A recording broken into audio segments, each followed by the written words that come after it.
Hey y'all, what is going on? What is going on? It's your girl, Melba Pearson, Melba for Miami, Melba for Justice, also known as the resident legal diva.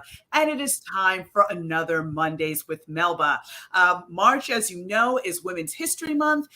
This is the final installment for the month of March. And each week I have been featuring women that are really making a difference in our community, advocating in different spaces. You know, we've had two amazing ladies that were discussing their work with returning citizens. We had Cortez talking about pushing forward Ava's Law, which would prevent women from giving birth, or people that give birth, preventing them from having to do so in a jail setting whenever possible. But now we're going to shift our focus to education, because let me tell you something, this session has been insane with the amount of horrible education bills that have been coming forth. And as such, I am bringing today Tanika Bennett, who is, oh, child, she's a rock star. I don't even know where to begin. She is an educator. She's the first vice president with the NAACP South Dade branch. She has founded an organization called Sister for Sisters. She's with United Teachers of Dade. I mean, she is just out here going hard for our kids in our community. So, Tanika, welcome, welcome, welcome to Mondays with Melba. Thank you so much. I'm flattered, honored to Women's History Month, and to be one of your guests for the month is truly amazing for me. So thank you for the invitation, and I look forward to a robust and engaging conversation this evening. Ooh, it's going to be robust because we about to get in. Okay. So Yes, first yes. off, before going there, can you tell folks a little bit about yourself, you know, where you teach, how long you've been an educator, and just Okay. touch a little bit on your roles with each of the organizations, UTD, NAACP, and Sister for Sisters? Okay, so my name is Tanika Bennett. I've been an educator now for 20 years. I'm in my 20th year right now. I am a teacher at Felix Furler Senior High. I teach language arts. I'm also a lab facilitator for Florida Virtual School. So that's what I do in my day job. And then there's the other hats that I wear. So let's go. I Sister for Sister will be 7 years old this year. Can you believe it? It's been 7 years. Wow. Founded Sisters for Sisters 7 years ago, returning 7 this year. Very happy. It's a nonprofit organization, and our target goal, or our target audience, is single mothers. So, along with doing that, I am on the executive board for the United Teachers of Day UTD. This is my second term. I was elected twice, 2019 and again in 2022. So I guess the people like the job that I'm doing, so they reelected me. We have 22 vice presidents. I'm one of three for high school. There are three vice presidents of high school, so I'm one of three. And then there's NAACP. I'm currently the first vice president of South Dade NAACP. Prior to serving as the first vice president, I served as a third VP. And before that, I was just a board member at large. So now I am in my first term as first vice president and working with the executive committee, because with NAACP, it's not executive board, it's executive committee, which you serve as our legal redress. And I'm so proud of all the work you've done since you've become the legal redress. I'm very proud of all that you do, all overall. But with NAACP and stepping into that role, I'm very proud of the work that you've done. So that's a little bit about me and what I do. And I mean, advocacy and activism is kind of like my daily mantra now. That's what I do daily, because the work never stops. Yes, we have set school hours, set time for schools to be in and out, because I also teach adult ed and I teach in the summers as well. So I'm kind of year round in that respect. But this advocacy work and this activism for public education is nonstop. And our precious governor, bless his little heart, Mm. this legislative session and all that's happening, with Florida having a super majority Republican led, and it's a super majority with Republicans. The goal or the agenda, it appears to be, is to privatize public education. And that's not going to work for any of us, because we're talking about not just privatizing education. We're talking about teacher unions within the state. We're talking about expanding vouchers to the point where it will undercut public education. Meaning, for example, FTE, the funds that are allocated for this per pupil, yearly would take $1,000 cut per pupil. So right now it's $299, and if this voucher expansion passes, it only be $199. So that's a big hit. If the voucher expansion passes in this legislative session, instead of the 21,000 students we have farmed out to charter, private, and otherwise, we go from 21 to about 60,000. You take 60,000 students out the public school system, you have a problem. You have a big problem. And then with the underfunding with public education, that's already a issue. So if you now increase the underfunding, you're going to collapse what we currently have in place.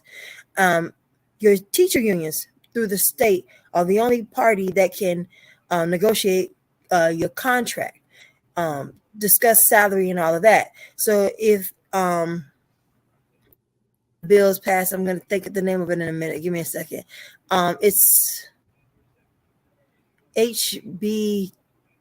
It's SB 256.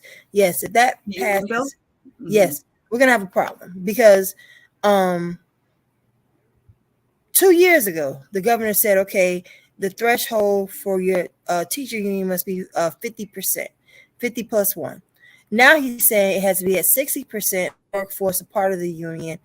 And if we remain a part of the union, or should I say the union continue to exist, then you could no longer have your dues deducted directly from your paycheck. You'd have to set up a whole nother system to collect dues, which would be very difficult, but doable. But it's just putting a lot of stress on an already stressed out system. And not only that, we have the great resignation that's happened nationwide, where teachers are saying, you and these kids, you can have it. Goodbye. Right. And they're literally walking away. And I'm not talking about the standard, your 2 weeks notice, you go in and talk with your administrator. I'm talking about an email. I'm not coming back. Thanks. Or we go to spring break, we go to Christmas break, and after the break, where's Mr. Such and Such? Where's Miss Such and Such? They don't work here anymore. It's that kind of thing that's happening, and it's happening nationwide. So we have a lot of things to contend with, and it's just so disheartening to know that these folks that have been elected to do a job are, because I mean, let's be honest, charter schools are about that's a for-profit. It's no different than a for-profit college. Remember those? There's a lot of those at one point. Yes. So charter schools are kind of the equivalent of a for-profit college. So you have state legislators who are buying into the charter system for fiscal gain, not for what's best for the children, not what's best for those of us who are working in this profession. And then to add insult to injury, they're trying to change the criteria to become a teacher, trying to water it down so that you can have just any old body. Hey, let's go get Woodley from down the street and let him come in with the kids. That's not. I mean, I'm being facetious, but I'm being so serious right now. It's really horrible what's happening, and we need constituents to reach out to their state legislators and say, absolutely not. Republican, Democrat, right now, it's not about party. It's about what's best for the livelihood of the lifeline of public education. That's where we are right now. It's not about party affiliation anymore. It's really about what's in the best interest of public education. And what's happening right now legislatively is not what's in the best interest of public education. So that's what's going on at the moment. And we can get more in depth about these bills and things like that. Yeah, I mean, I definitely want to put a finer point on a couple things. So number one, we already have a teacher shortage in Florida. I believe we're down 8,000 teachers already. Yes, that's correct. Yes. As it is right now, today, we are down 8,000 teachers. And then on top of that 8,000, you have folks that are leaving because, again, when you hear the rhetoric around the Stop Woke Act, which granted there is there's an injunction that says that entire law cannot go into place. But at the same token, they're looking to expand that. And we're going to talk about that in a second with Senate Bill 999. But already that had a chilling effect because teachers are like, listen, if I can't talk about sexuality in the classroom, and I'm not talking in an inappropriate, creepy way that, that's the thing. It's about you happen to be in a same-sex marriage, you have a picture of your spouse on your desk like any other person would. If you make a comment about, oh, my wife You and get I, fired. You get you fired. get Yeah. fired.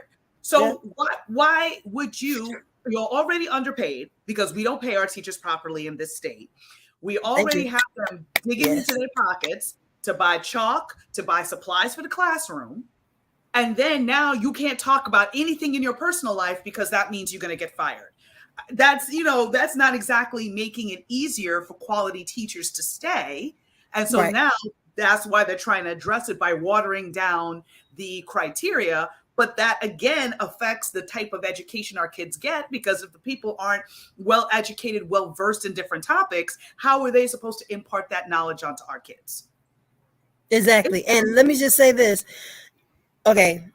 We get a couple of $100 at the end of September for school supplies. But we start school in August. What? Yes. So teachers come out their pocket first, and then we get reimbursed down the line, but it can only be for certain things as a list. So if what you need is not on that list, then no, you're not going to refund it back for whatever you purchased for your classroom.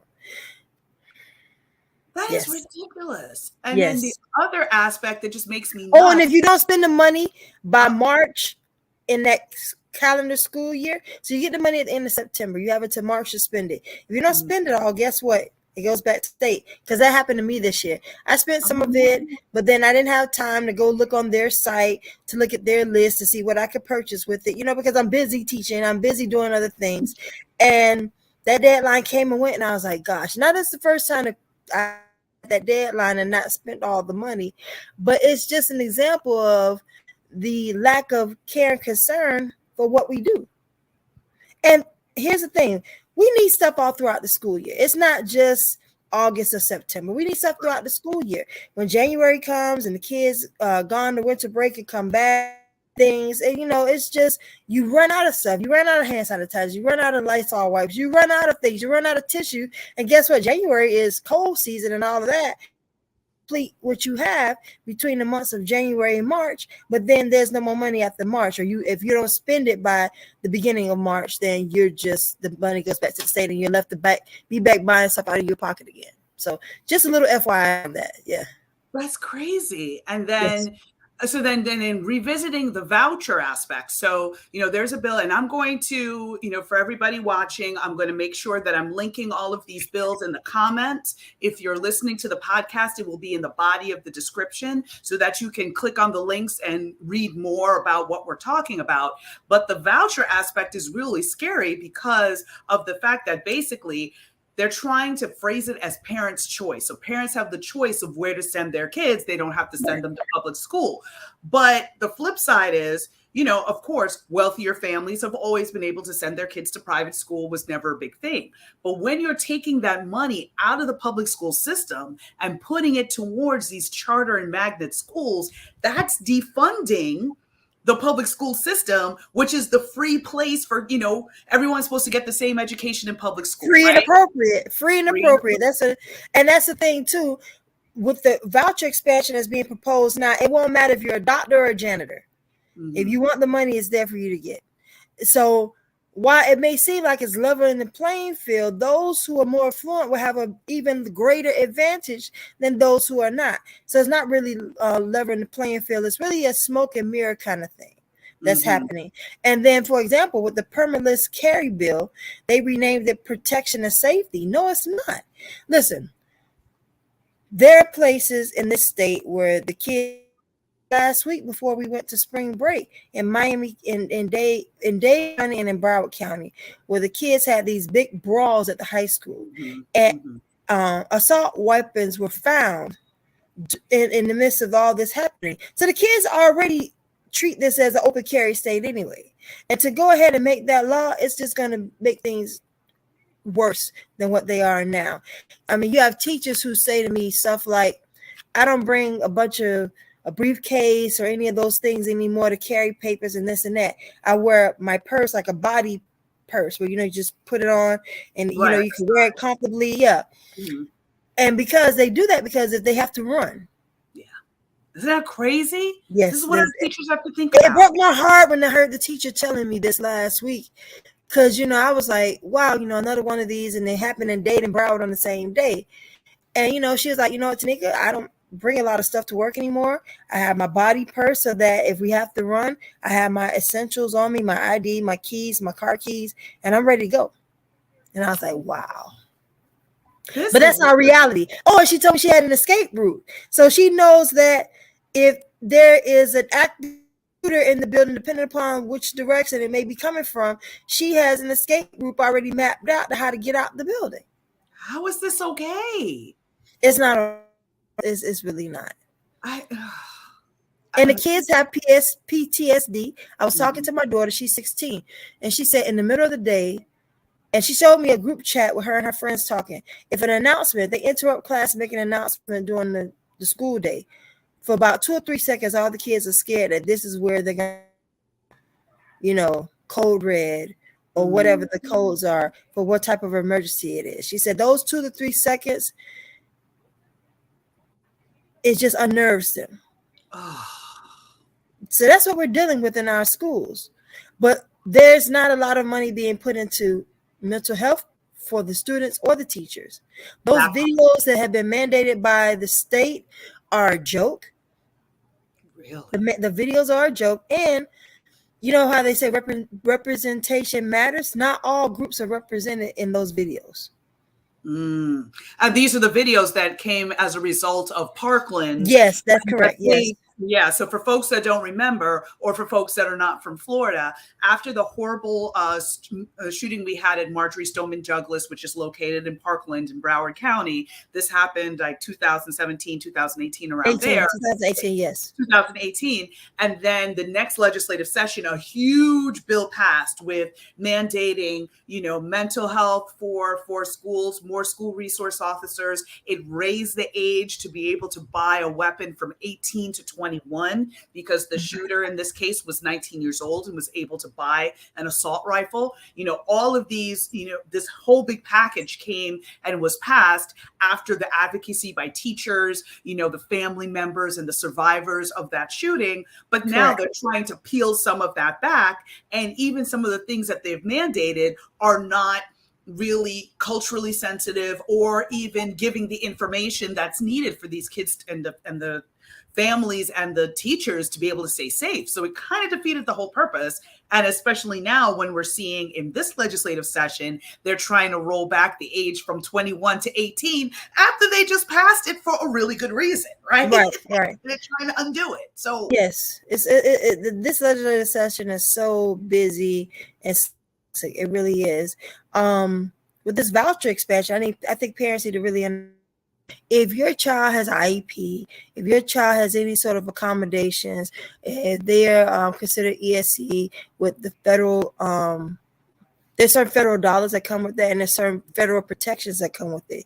If you take the voucher and move your child out of Miami-Dade County Public Schools to charter or even private, those protections don't go with the child. So and nobody's talking about that. So in other words, if your child is a special needs child and not, from the standpoint of maybe you're a slow reader, I mean, it doesn't have to be anything dire, but you have a special plan that you work out with the school to be able to make sure your child gets all the services they need to be able to succeed. That plan is required in the public school. It is not required in the charter school, which means your child may not get the right education that they need to be able to succeed, which defeats the whole purpose. And with charter schools are not held to the same level of accountability as your public schools. Some charter schools hire teachers who are not certified.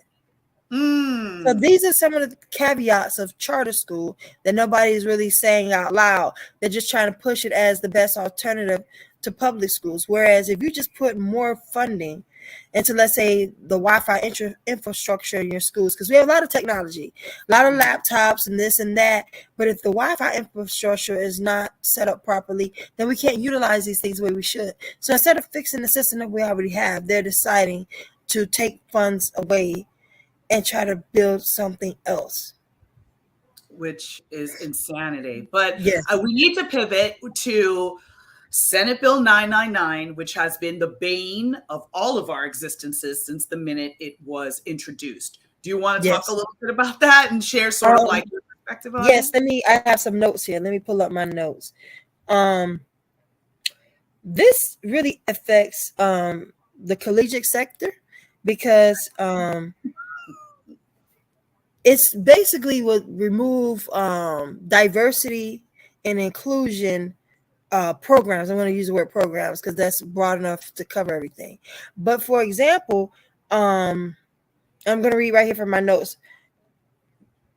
Requires the removal of majors or minors using pedagogy methodology associated with an array of critical theory, including but not limited to critical race and intersectionally, prohibits state and federal fund usage for programs or campus activities that advocate for diversity, equity, and inclusion, engaging in political or social activism, or preferential treatment or special benefits based on certain criteria. It's unclear how this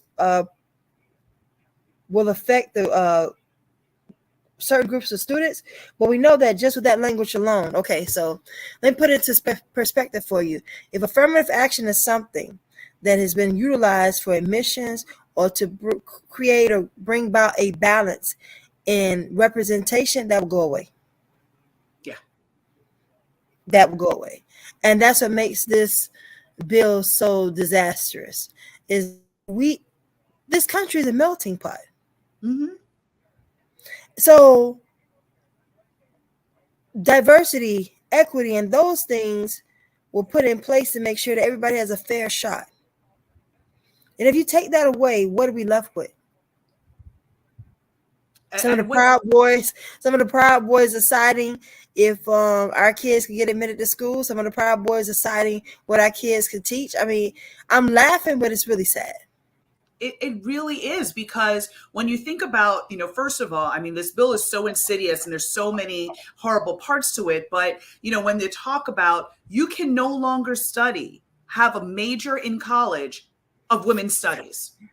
Like, you cannot major in women's studies if this bill gets passed. You Yes, cannot major in African studies. You cannot major in, Latin American studies or anything like that. You can't even major in Jewish studies because that's on the list too, right? So anything that is about, a particular race, gender, or culture, you can't study.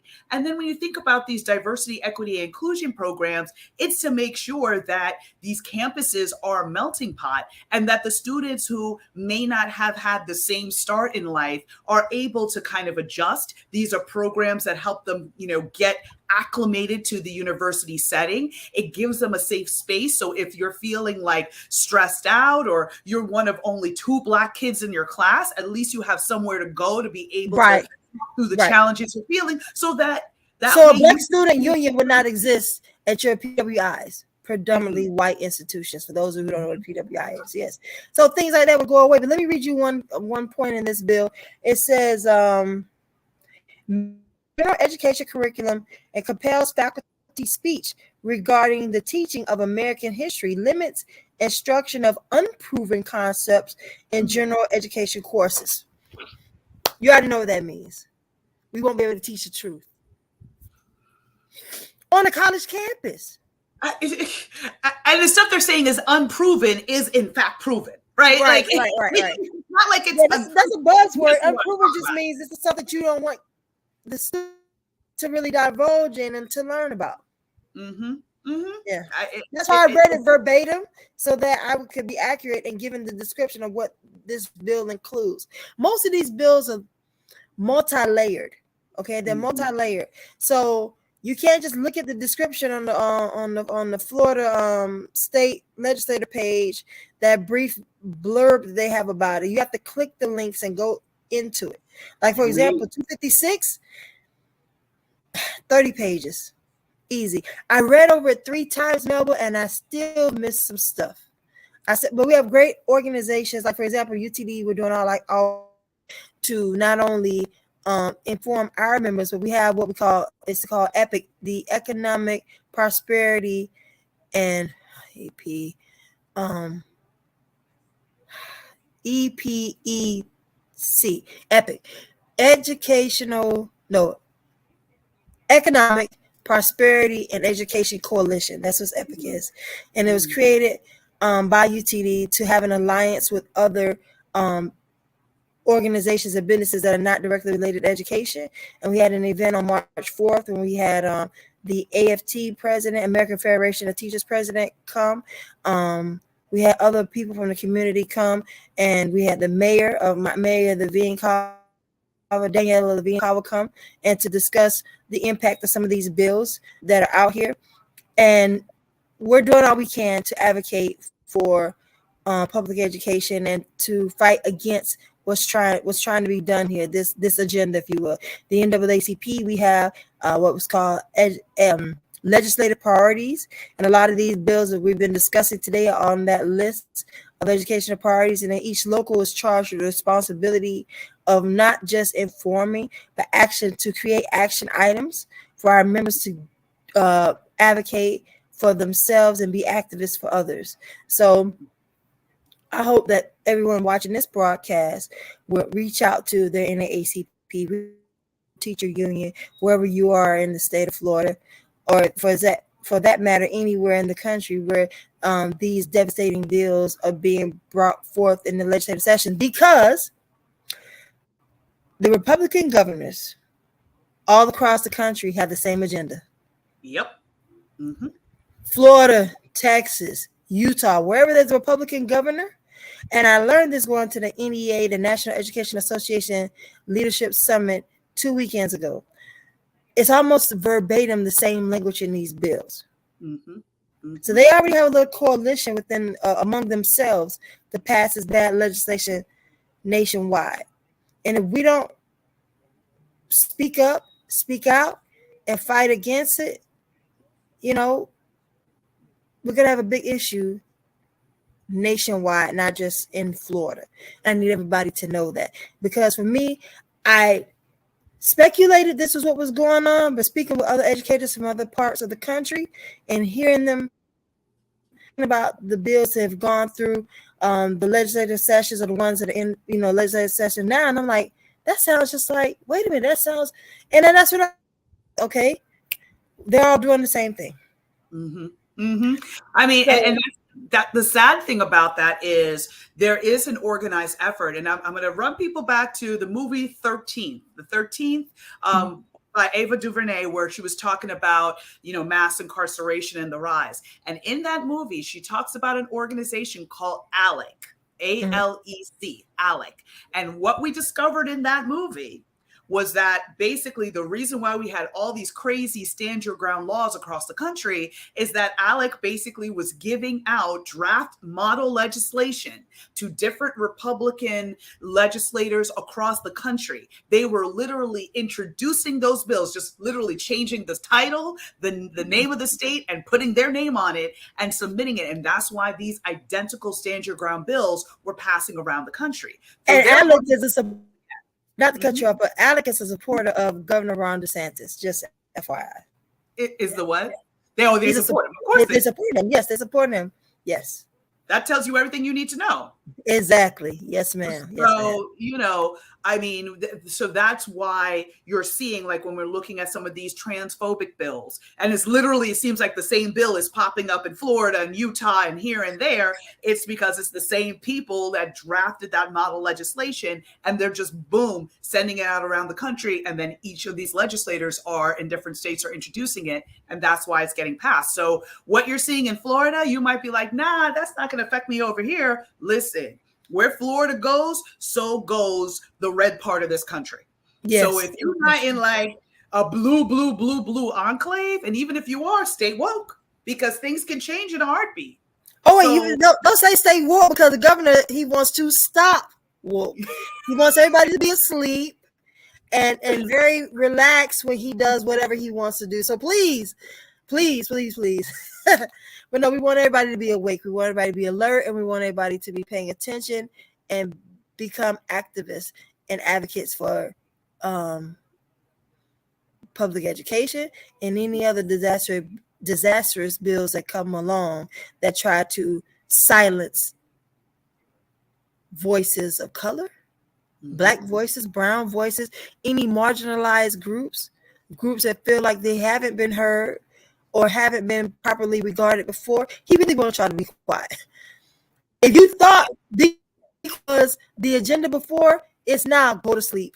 Stop woke. Mhm. Just go to Mhm. sleep. That's Go what to the agenda sleep. is now. Yes. And the sad part is, it's not only just about silencing these voices, it's also affecting the quality of education for our Yeah. kids to come. Because you know what? White kids understanding the history of this country, understanding slavery and all that, means that when they get into positions of power 20, 30 years from now, they have an understanding of the history and they won't repeat the same mistakes of the past. Right. If you don't know the history, you're going to repeat it. And Yeah. that's, again, what they want, which is shameful. Which is shameful. A history But unknown will be repeated.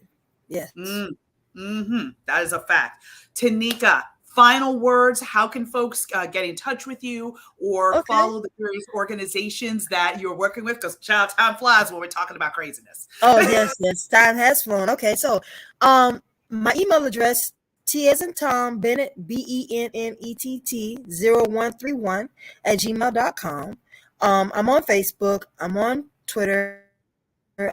Sisters for Sisters has a page on Instagram, on Facebook. I believe we have a Twitter page, but we don't really check that much. I would say the best way to reach us, and it's Sisters, SISTAHS,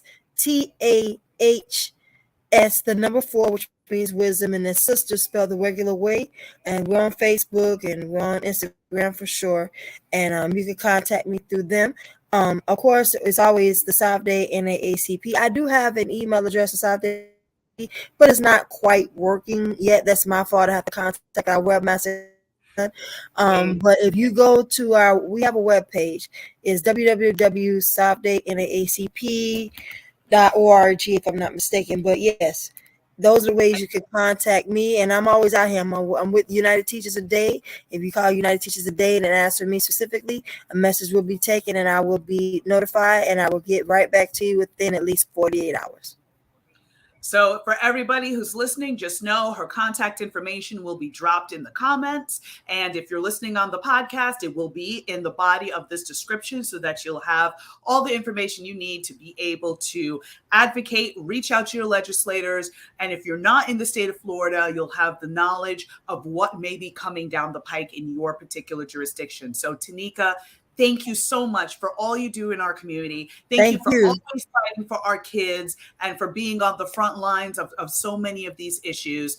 And, I see you, I salute you, and just, thank you. Salute to you, my sister, and thank you for all that you're doing and for having a platform we can come and educate and inform those who need to know how to get involved and what's going on, because that's of great importance as well. And thank you for all the work that you're doing, and I look forward to continuing our work together through the ACP. And you always come for whatever we're doing with UTD. So wherever arena that I'm in and you're there, I'm gonna feel better because I know you're there with us and supporting, and that's greatly appreciated. So thank you for having me this evening.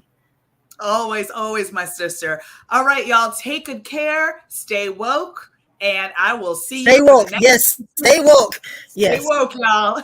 All right, take care. Bye. Thank you.